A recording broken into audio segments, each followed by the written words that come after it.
somos casados, amamos a nossa esposa, ele destaca para nós a maturidade do amor. Quando crescemos, quando progredimos no casamento, vamos criando maturidade. E se nós formos ler do versículo 1 ao versículo 4 do capítulo 8 de Cantares, ele vai nos mostrar um amor que deseja uma comunhão. Esse livro aqui, irmãos, ele fala muito bem sobre a questão de um romance. Eu fui entender que esse livro, existem 2 livros da Bíblia que eles tiveram dificuldade de serem aceitos, de serem ali colocados entre os cânones. Um é Esther, porque no livro de Esther você não vê a palavra Deus, Yahvé. Você não vê. Você vê Esther contando história ali, momento, oração, mas você não vê a palavra Deus no livro de Esther. Então eles não queriam. Os judeus ali que se reuniram disseram: não, Esther não pode ser. E o segundo era esse, Cantares, porque eles achavam um livro muito erótico. Eles não entendiam porque esse livro não tinha sentido. Porque Salomão ele escreveu vários salmos, mas ele escreve provérbios na sua posição de rei. E claro que alguns dos provérbios ele cita citações que vieram sendo citadas, porque na época não existia a escrita, e ele então quis por bem escrever essas citações que passavam de geração de pai para filho. Então Provérbios ele escreve no seu reinado, Cantares ele escreve para alguém a que ele ama, tá certo, mas alguém vai dizer, ele teve 1000 mulheres, né? 700 mais 300, mas o coração do homem só está para uma, só uma mulher. Precisa estar só para uma mulher. E esse livro ele quis escrever essa história para que possa se mostrar nesse livro uma mulher, principalmente escrita no capítulo 6, verso 13, que fala de Sulamita. É uma questão interessante que quando a gente vê esse poema falando de Sulamita, que é a mulher protagonista de Cantares, é a mulher que ali trouxe, ela protagonizou tudo isso que queria ser colocado de fora, não eram para ser aceito, teria que se rejeitar, mas foi aceito porque houve uma concordância. Eu vou explicar para vocês.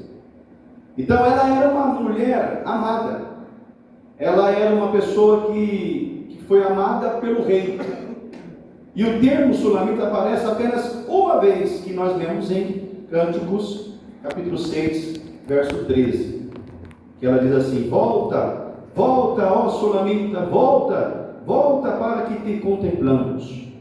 Segundo a história, e é um outro texto, ela não aceita. A Bíblia ela não identifica de maneira nenhuma a clareza no sentido da identidade dela, mas nós podemos ver o quê? Que ela pode ter sido uma mulher de Sunem, que alguns estudiosos entendem que Sulamita significa mulher de Sunem, uma cidade do norte de Israel. Nós podemos ver também ela sendo amada de Salomão, amada de Salomão. Ele teve possibilidade por ser rei de ter várias mulheres, mas ele quis apenas entender o conceito de uma.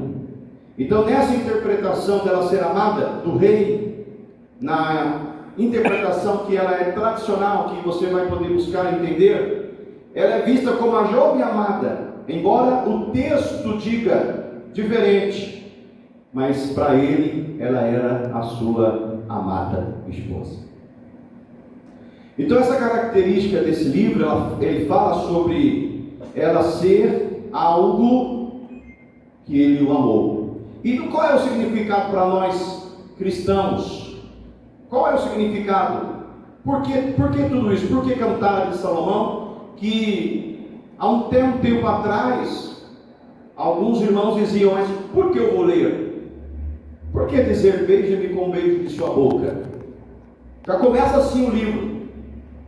e alguns acharem que não é necessário, mas traz para nós, na nossa tradição, tanto os judeus como os cristãos, lá da época do judaísmo ainda, quando era bem forte, até hoje os judeus têm essa crença, nós cristãos, traz como um relacionamento entre a sulamita e o seu amado frequentemente. Por exemplo, o judaísmo, ele representa o amor entre Deus e Israel, o rei e Israel.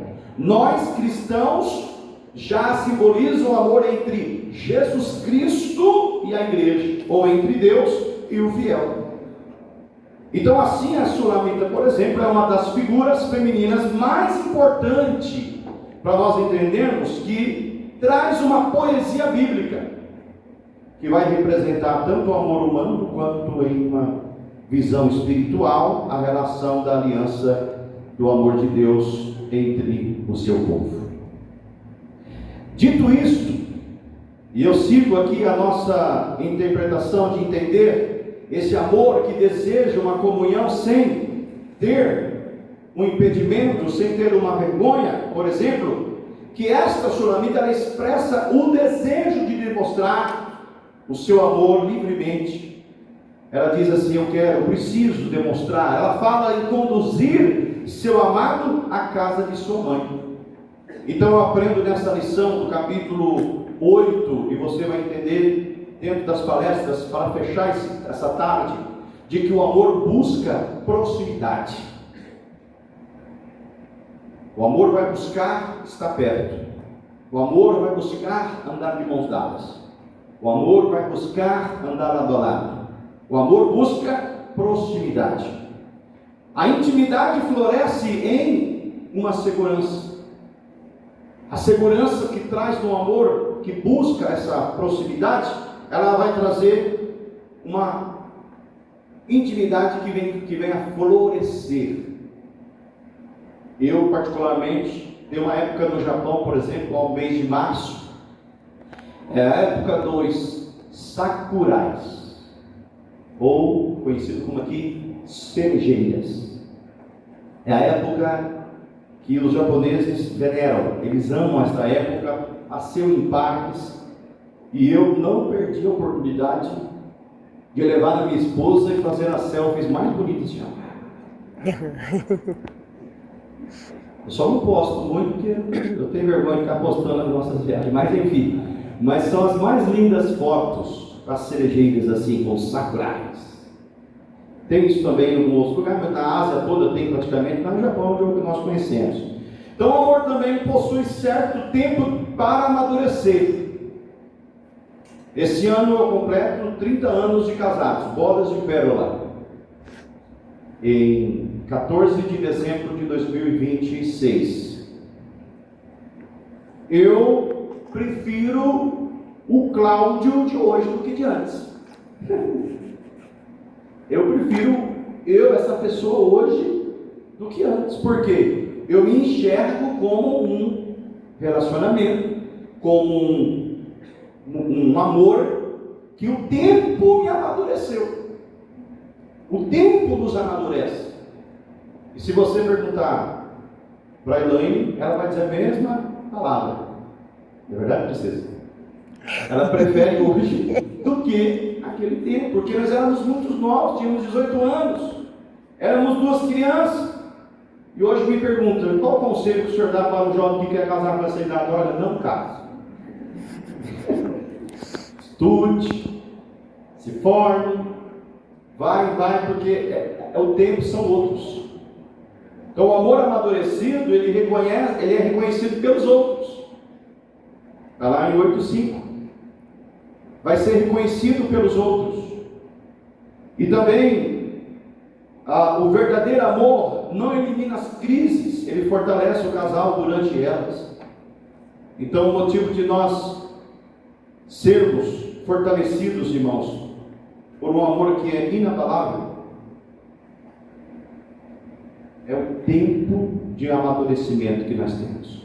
Se a esposa entender isso e olhar para o seu esposo e falar, ele precisa amadurecer, mas não fala para ele não, só pensa. Porque se você falar para um homem que ele tem que amadurecer logo, ele não vai gostar.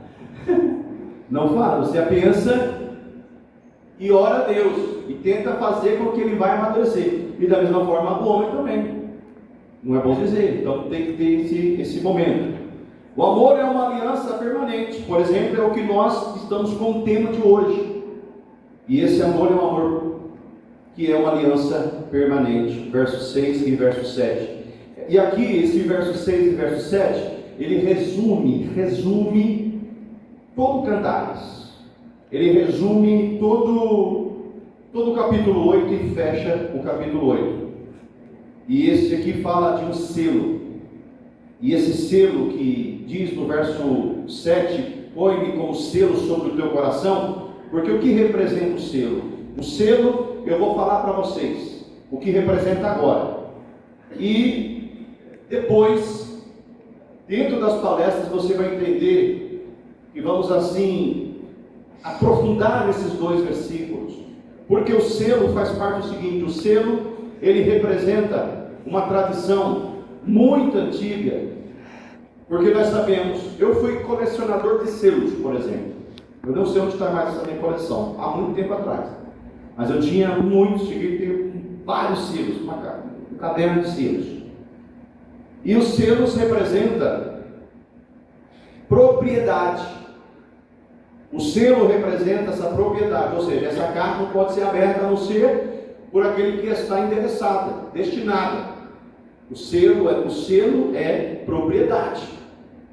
E é crime abrir uma carta que não está no nome da pessoa que abriu. O selo representa compromisso.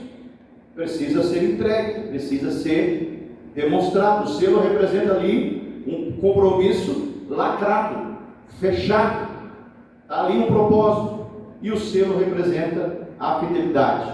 Então, quando ela está chamando, põe-me. Veja que no início ela quer afastar, ela quer ficar no campo, ela quer ficar cuidando das videiras, ela quer ficar sendo queimada pelo sol, ela quer ficar amassando uva, ela quer ficar com a esperança do meu amado que vai chegar. De repente, aqui, ela já entendeu quem é o seu amado, ela já viu quem é que ela estava esperando, que refere-se também à passagem literal de Salomão e Sunamita, por exemplo, e supostamente essa mulher, dentro dos estudos da tradição que diz que ela estava ali, que ela foi conhecida. Então veja, traz esse termo para nós de entender que dessa mesma forma, nós como igreja, olhamos para Cristo, outrora esperávamos, hoje desejamos o Senhor como selo. Amém, Jesus. E o Senhor precisa ser o selo da nossa casa, da nossa família. Amém. Mas aqui ela diz, põe-me como selo, eu preciso ser propriedade sua, eu preciso ter o teu compromisso, eu preciso ter e ser fiel a ti, eu preciso da tua fidelidade. Então o coração fala dos sentimentos, o braço fala das ações, o amor precisa estar em dois. Vocês vão ver isso na palestra. Eu quero já ir fechando esse momento, falando do verso 8 ao verso 10, desse capítulo 8 que fecha, que é um amor que deve ser protegido desde cedo, que é o que traz ser inalterável, inabalável, que é o que traz o esposo para com a esposa para com o esposo e andarem juntos, de mãos dadas e abraçados. O amor deve ser protegido. Eu acho tão linda essa passagem porque a família, ela possui essa responsabilidade na formação de jovens. Quem tem filhos aqui? Deixa eu ver. Filhos. Eu tenho um filho na fé. Louvado seja Deus, né? Nós temos filhos na fé. E um dia eu fui perguntar para Deus, não há muito tempo, o ano passado, eu tive bastante tempo para me poder estudar, recuperar, enfim, ficar uma pessoa entendida nesse assunto, no sentido que eu falo, não expert, mas entender um pouquinho. Eu fui orar a Deus e Deus falou comigo assim, eu perguntei a Deus, por que eu não posso ter filhos? Por que a minha esposa não pode?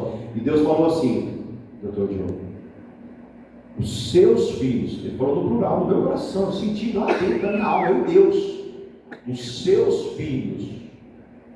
Eu ainda creio que Deus pode abrir a marca, mas ele disse assim: os seus filhos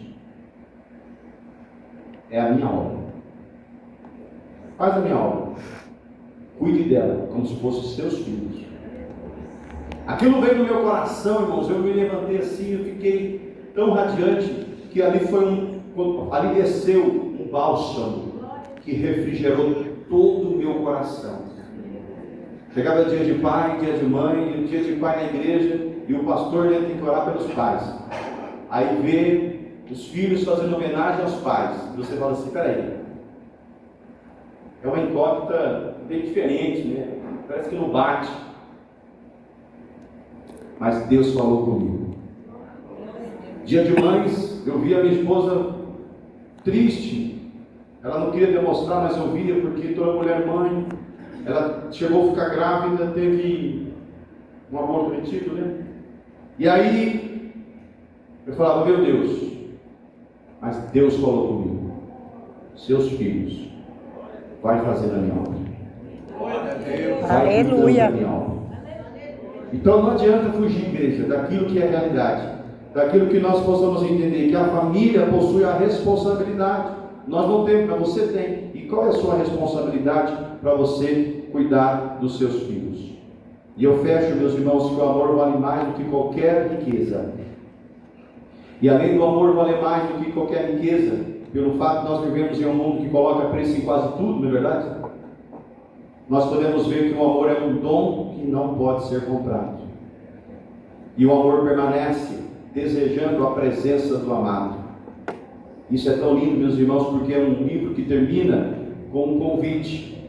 E esse convite é tão lindo que para nós cristãos, esse final também pode se lembrar de um anseio da igreja pela volta de Cristo.